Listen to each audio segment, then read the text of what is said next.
Okay, and now we have our final speaker, Vesna WALLACE from UC Santa Barbara, speaking on Kalka's lordly incarnations, Noyan Hututus of the Gobi and their sectarian affiliations.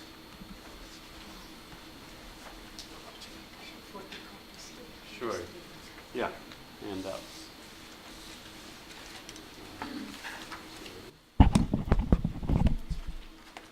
Well, first of all, I want again to thank organizers of a conference, but also to all participants in the conference who presented this wonderful, interesting, informative, erudite presentations, and I hope I will not ruin the impression with my research, with my presentation, which is based on very preliminary research conducted this summer, which I also had to interrupt when I contracted viral meningitis in Mongolia. So, two things I wanted to see simply for myself: the ways in which this lineage was authenticated, and also whether lineage was really at the end Nima or Kagyu or a mixture of these two or so on, because lately lots of debate has been taking place in Mongolia about it.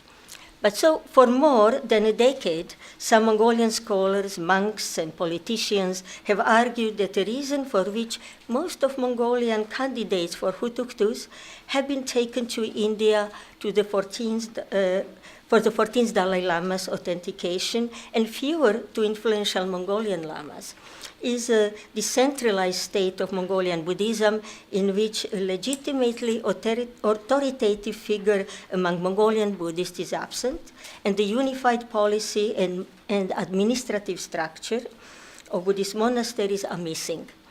Some have also pointed out to the need for legal boundaries between Tibetan Buddhist organizations and individuals in India and the sovereign state of Mongolia. But when we look at the centralized state of affairs during the Qing period, when Noyan Hutuktus of Halha and other early Mongolian incarnations were almost invariably endorsed by Dalai Lamas, the aforementioned arguments does not seem to stand. Like any other lineage traditions of Buddhist incarnations, the lineage of Halha Noyan Hutuktus was compiled retroactively as a means of authentication. As we will see, the authentication of Noyan Hutuktus reincarnation did not always serve a single purpose. Diverse conceptualizations of the authenticity of the individual incarnations of Noyan Hutuktus and their lineage emerged from various sources: the archival documents kept in the Mongolian National Archives, short historical outlines, orally transmitted hagiographies, and few biographical and autobiographical works. The authentication of Noyan Hutuktus lineage was closely related to social and political realities in Mongolia, and it was contingent on several factors, mainly on the jurisdiction of different political authorities that could grant or annul the titles of Hutuktus, and on the prestigious Tibetan figures such as Dalai Lamas and Panchen Lamas to identify and endorse the incarnations, and on the heads of autonomous banners and and also banner princes who held the power to authorize a newly enthroned Noyan Hutuktus to conduct monastic activities. I have examined two surviving texts containing the names of Noyan Hutuktus incarnations in India, Tibet, and Mongolia. Both documents are two-page long manuscripts written in Tibetan language. So this is manuscript A, and this is manuscript B. Since these two anonymous texts come to us without a title, pagination, or colophon, it is uncertain whether they were originally independent text or a part of a lost, larger text. Likewise, it is difficult to date them with any certainty. However, on the basis that one of the manuscript A, which here I just copied it from a catalog from Danzan Ravjas Museum,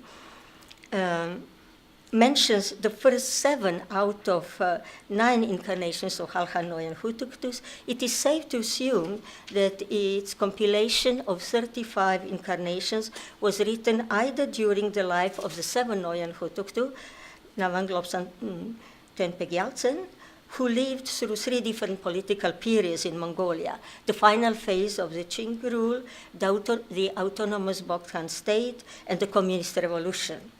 Or it could have been written sometime soon after his imprisonment in 1930, followed by his death in 1931. As some of you know, this was the time when the titles of Hovilgans and Hutuktus, along with the titles of Noyen Tsorj, Agrambat Tsorj, and so on, were revoked in 1924 by the state Bakhoral, and the recognition of their incarnations was banned in 1928 by the resolution of the 7th Horal of Mongolian People's Revolutionary Party and the 5th state Ihoral.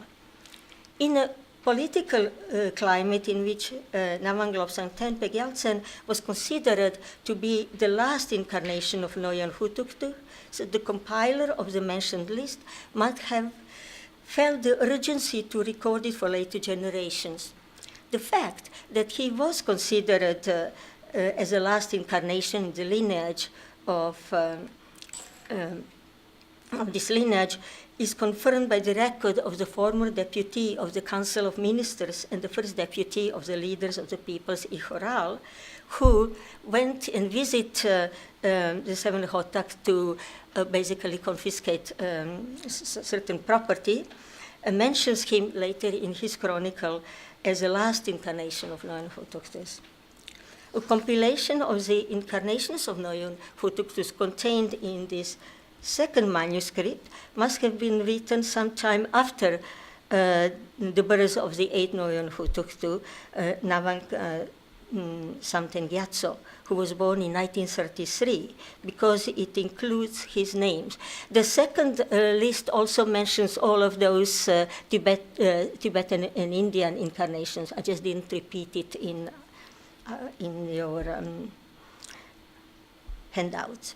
In both manuscripts, a chronological order of Indian and Tibetan incarnations of Noyan Hutuktus is inaccurate, is really muddled, which suggests that the list was compiled either by a historically uninformed person or it became altered through oral transmission. Similarly to the ways in which different Tibetan traditions sought to authenticate their lineages, here too, both manuscripts trace the ultimate origin of the lineage to Vajradhara, Dorje Chang, himself, and to the Tathagata Bodhicitta Vajra, Changsem Dorje, who we, as a second in line, who we know from Indian sources that he eventually became known as Vajrasattva. The names of the immediately following 25 incarnations that precede the first Halham Noyan Hutuktu, Navan Konchuk, were those of Indian Siddhas and distinguished Tibetan meditation masters who belong to the 4 main traditions of Tibetan Buddhism, including the 2 subsects of the Sakya tradition, Budong and Gor, and Taglung subsect of the Kagyu tradition. The mention of these 25 Indian and Tibetan incarnations of Noyan Hutuktus was, in my view, to authenticate the Halha lineage as authoritative, yogic, and non-sectarian. The first Noyan Hutuktu, Lobsang Tenzin Rabgye, mentions in his short autobiography, we know him as a Daljan Ravja, that he revised the list of his previous incarnations. Unfortunately, neither a revised list nor some kind of original list that could have been there have been yet found. But the copies of the original painting of his previous incarnations, displayed in his museum in Saishand, may give us some insight into what his list could have looked like. The paintings trace the origin of the lineage to Noyan Hutuktus, to Buddha Amitabha, Hayagriva, and Bodhisattva by name Chila Dorje.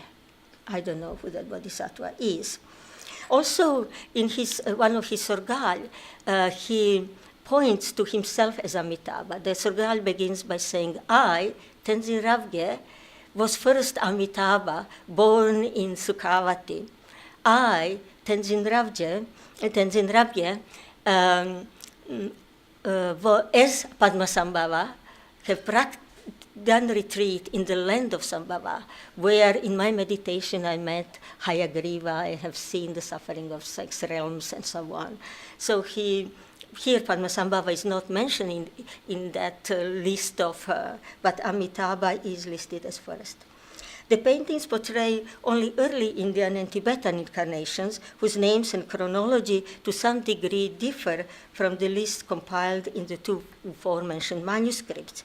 If these paintings correspond to Danzan Ravja's revised list, it is obvious that the later Hutuktus did not follow it in its entirety. But let us now briefly turn to a few extant sources that shed some light on the first Halhanoyan Hutuktu Navan Konchuk, because they give us a glimpse into the context in which the close ties of Halhanoyan Hutuktus with Panchen Lamas and Dalai Lamas began to develop, establishing these 2 prominent Tibetan figures as indisputable authorities in the search and authentication of Halhanoyan Hutuktus. So far, 3 sources have come to light from which we can glean some information on the life and the search of Navan Konchuk. One is a document preserved in the National Archives of Mongolia and written quite late in 1793, which mentions the 2 Halha predecessors to the Sernoen Hutuktu. The other 2 sources are anonymous texts written in classical Mongolian, a brief history of the Gobis, Dokshin Noen Hutuktu of the Hosho of Mergervan of Halha, and the text called The Origin of Noen Hutuktus of Halha. By outlining a genealogy of the first Noen Hutuktu as the first son of Sonom Daichin Hungtaich, whose bloodline goes back to Batmudayan Han, the aforementioned sources authenticate the Halha lineage of Noen Hutuktu as belonging to the golden lineage of Genghis Khan. Thus, due to sharing a common ancestral roots with the contemporaneous lineage of Ondorgegen Zanabazar, the lineage of Noen Hutuktus is presented as being on par with that of Zanabazar. The 3 sources also describe circumstances in which the first Noen Hutuktu of Halha came to be recognized as an immediate reincarnation of the Tibetan teacher Sangye Palzang. I couldn't find who was that actually, Sangye Palzang. But reportedly, after the Ondorgegen Zanabazar, at the age of 20 or so, established his Urga, Sonom Daichin Kungtaij went to Lhasa to request from the 4th Panchen Lama a statue to worship and the teacher to honor. In response, the Panchen Lama presented him with a statue of the Buddha Otser Gocha, which I don't know if anybody knows who that Buddha was, and with the Sangye Palzang as a teacher, whom he then brought to Halha, Mongolia in 1654. This event set the foundation for instituting the line of incarnations of Sangye Palzang in Halha and for enthroning the first son of Sonom Kungdaiji as his incarnation. And the enthronement took place in a wheel temple constructed to house the mentioned statue of Otser Gocha. The sources do not state when exactly the recognition took place or who authenticated him. But I surmise that the authorization of his incarnation came from the 4th Panchen Lama and the 5th Dalai Lama, on the grounds that these 2 figures were actively involved in the search of later incarnations of Noen Hutuktus. Likewise, the text titled The Origin of Noen Hutuktus of Halha points to Agwan Konchuk's close relationship with the 4th Panchen Lama, which began after he went to Lhasa, to Tashilumpo Monastery in 1636 to study under the tutelage of the 4th Panchen Lama, and where he stayed for about 20 years. His discipleship under the fourth Panchen Lama began 11 years before that of his 13-year junior under Gegenzana Bazar, who also went to Tibet to receive instruction from the fourth Panchen Lama and the fifth Dalai Lama, almost 10 years later. In 1664, 2 years after the Panchen Lama died in 1662, Agwan Kholchuk returned to Halha. A year prior to his return he visited the fifth Dalai Lama in Lhasa in order to receive permission from him to establish a monastery in Halha, which he did upon his return. His long relationship with the fourth Panchen Lama as his spiritual mentor and his recourse to the fifth Dalai Lama as his religious authority forged the way to special rapports of the later incarnations of Noen Hotuktus with Panchen Lamas and Dalai Lamas. According to a small amount of available information on the second Noen Hotuktus, Jamyang Tempe Gyaltsen, we know that he was the son of a commoner named Sundar and was recognized as a reincarnation of Navan Kholchuk in 1705 at the age of 1. And it seems a number of them later were always recognized at the age of 1, quite early. Our sources are silent, again, on how a son of a commoner became to be recognized as a reincarnation of the son of a nobleman, and by whom he was authenticated.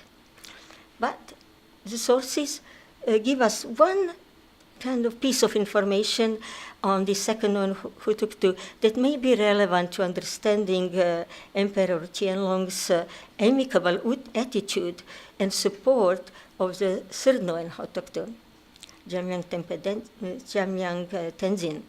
Reportedly, the second Noen Hutuktu's voluntary donation of 65 horses to the emperor for his urgent military needs in the campaign against the Mao rebellion that took place, that broke out in 1735, and after the rebellion was suppressed in 1736, he was awarded with 10 tiles of silver for each horse.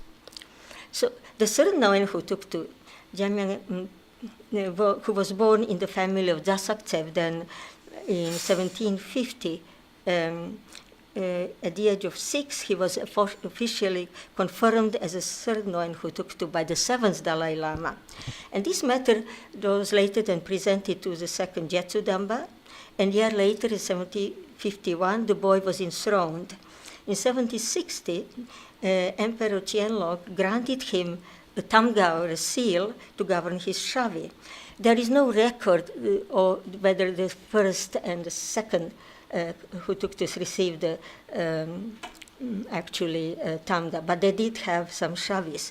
This came after the emperor approved the third Noen Hutuktu's request, who at the time was still quite young, to administer his shavi or estate as an independent administrative unit or som.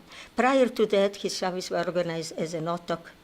This in turn resulted from the tug of wars between the officials of Mergen Zasak Hosho, in which the first Noen Hutuktu was born, and the officials of the Dasak Tsevden Hosho, the birthplace of the third Noen Hutuktu.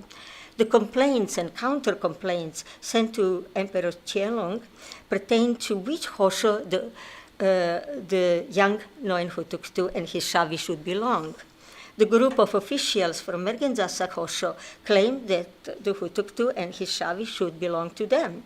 They also threatened to deprive him of the estate of the first and second Noen Hutuktus if he remains in his native district. In response, the Dasak Tsevden and other officials of his Hosho claimed that the young Hutuktu should remain in his father's district because he's too young to be separated from his parents. So caught between these two groups, the Hutuktu opted for having his shavis organized as an independent sum. And so the request signed by him and several officials from his native Hosho was sent to the emperor after the Lifan Yuan formally rejected it. Lifan Yuan, for those of you who are not familiar, was an administrative body established by Qing to govern Mongolian colonies. The letter stated that young Hutuktu will provide service to the emperor in the same way as other independent Soms by paying taxes to relay service, ministries in Ihure, and so on. After the death of the third Noyan Hutuktu, this emperor showed a special gesture. He sent his envoy to the funeral and donated a large silver mandala, ingots of 25 taels of silver, 50 kartas, and incense sticks of various colors for puja that would secure his next rebirth. The documents containing a detailed information on the official search, recognition, and fate of the fourth Noyan Hutuktu shed more light on the involvement of Dalai Lamas and Panchen Lamas, and as well as the Emperor Tianlong. The recognition, here we get for the first time really more details and more archive material than we had on the first three. The recognition and authentication of the fourth Noyan Hutuktu, initiated by disciples of his previous incarnation, involved the sixth Panchen Lama, the eighth Dalai Lama, the third Jetsu Damba Hutuktu, the Assistant General of Tushet Han Province, Dalai Lama, and Emperor Tianlong. After the death of the third Noyan Hutuktu in 1767, two of his former disciples went to Tibet on the task of finding their teachers' reincarnations. Several years later, in 1771, they returned to Mongolia with a sealed letter from Dalai Lama, which contained the prediction given by the Panchen Lama. In the prediction mentioned the signs by which the boy will be recognized: the family in which he was born, which was the family of Jasak Rinchen and Dorj, the birth years of both parents, and the names similar to Konchuk that one of the parents might have.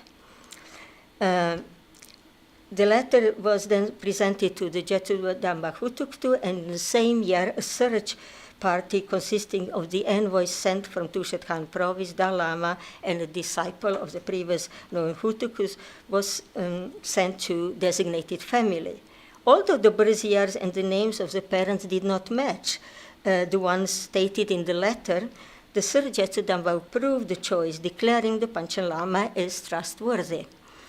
Emperor Tianlong was informed of the result of their search and was assured that the boy's circumstances matched those communicated in the Dalai Lama's letter. A year later, by the emperor's decree issued in 1772, the boy was officially enthroned in the company of his shavis, or serfs. However, the unfortunate incident that took place a few decades later, in which the fourth Noyan Hutuktu killed a monk by name Lobsang Tenzin by stabbing him with a knife in Erdenzu monastery, changed not only the emperor's position toward him, but also influenced the emperor's decision that would later bring a kind of bad fate to the lineage of Noyan Hutuktus. But according to the emperor's own words, on the basis that Hutuktu was a respected Lama in Halkha, he treated the Hutuktu with relative lenience by sparing his life in a situation in which the law demanded a death penalty. According to several archival accounts, the fourth Noyan Hutuktu was involved in invited in Erdenzu to perform a rite of exorcism due to mines damaging the monastery's main pillar and ladder. After this exorcise, demon that took part in the form of mice possessed a young man by name Lobsang Tenzin, possessed the young man and tried to harm the Hutuktu in retaliation, for which reason then Hutuktu killed him. Hearing about the incident, Junwan Yonde Dorj had the Hutuktu arrested, fined him in livestock, and transferred the Hutuktu seal to Banner Priest of Mergen Jasak Hosho. After being informed of the incident, in 1794, Emperor Tianlong ordered that the Hutuktu be imprisoned in Beijing, and he really scolded in that letter to Yonde Dorje that it was kind of not appropriate way. He revoked his Hutuktu title and his seal sent to Li Fan Yuan. The emperor also forbade the recognition of the Hutuktu's future reincarnations, gave his shavis to the ministers in Ihure, donated his statues, books, ceremonial hats, and personal ritual implements such as damaru, vajra, bell, and so on, to the fourth Jetsundamba Hutuktu. And he transferred the Hutuktu's monastic disciples to two different places, to Amar Bayasgalang Monastery and Bayasgalang Badrolak Temple. The Hutuktu's gear and other items were sold, and the proceeds from sale were handed over to Li Fan Yuan. 6 years later, in 1799, Emperor Jiaqing, sorry for my pronunciation of Chinese names, transferred the fourth Noen Hutuktu to the so-called small Potala or Potala temple near the Emperor Summer's palace in Beijing, where Hutuktu lived as an ordinary monk under strong, strict supervision. Due to his conduct by the order of Emperor Jiaqing, the Hutuktu was sent back to his province in Halha in 1802. And in his letter, the emperor ordered that the Hutuktu should not be tried again for his crime upon his return to Halha.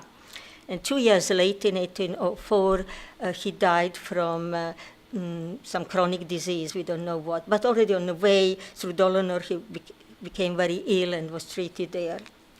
The documents on the first four Noen Hutuktu that we covered so far that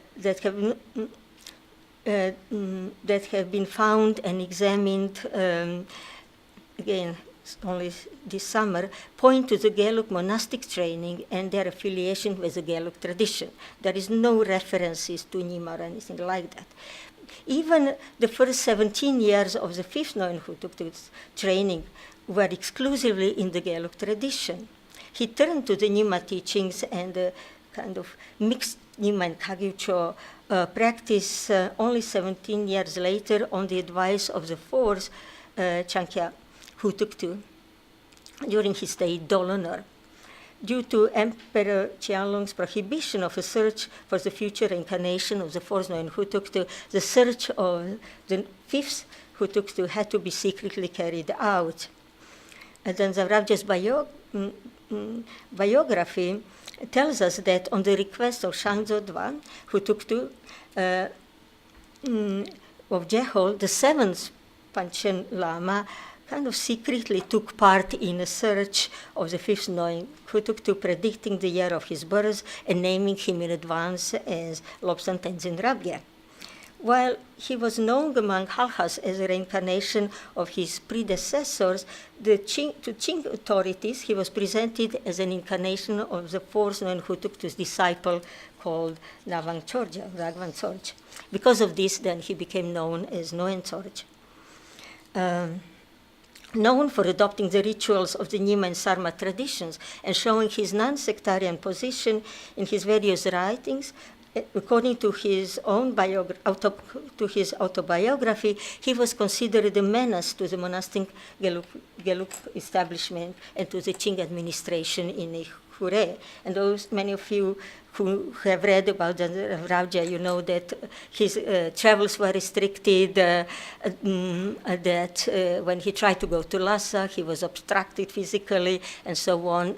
And according to his own words, because he saw that they were afraid that he will be spreading too much of red religion.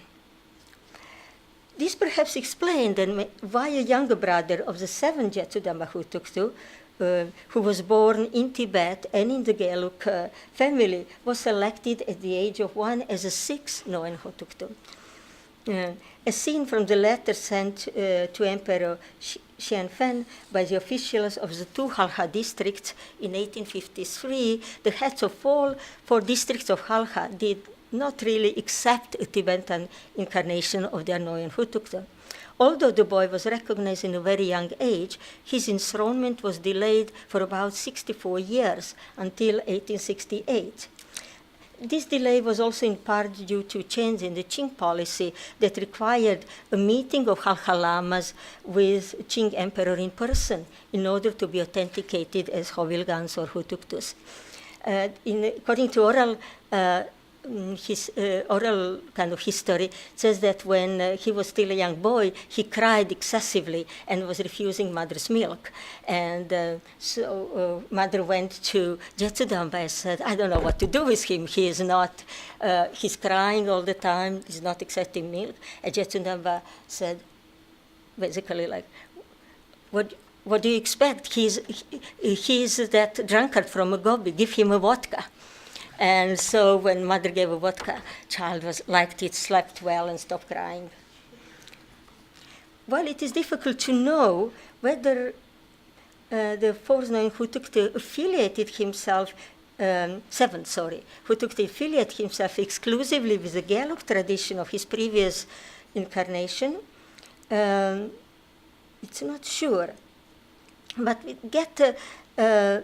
we get according to reports, I haven't seen the text yet, a glimpse from into the practice of the eighth Noyan Hutuktu, who was born in Halha family living in Inner Mongolia and was enthroned in 1942.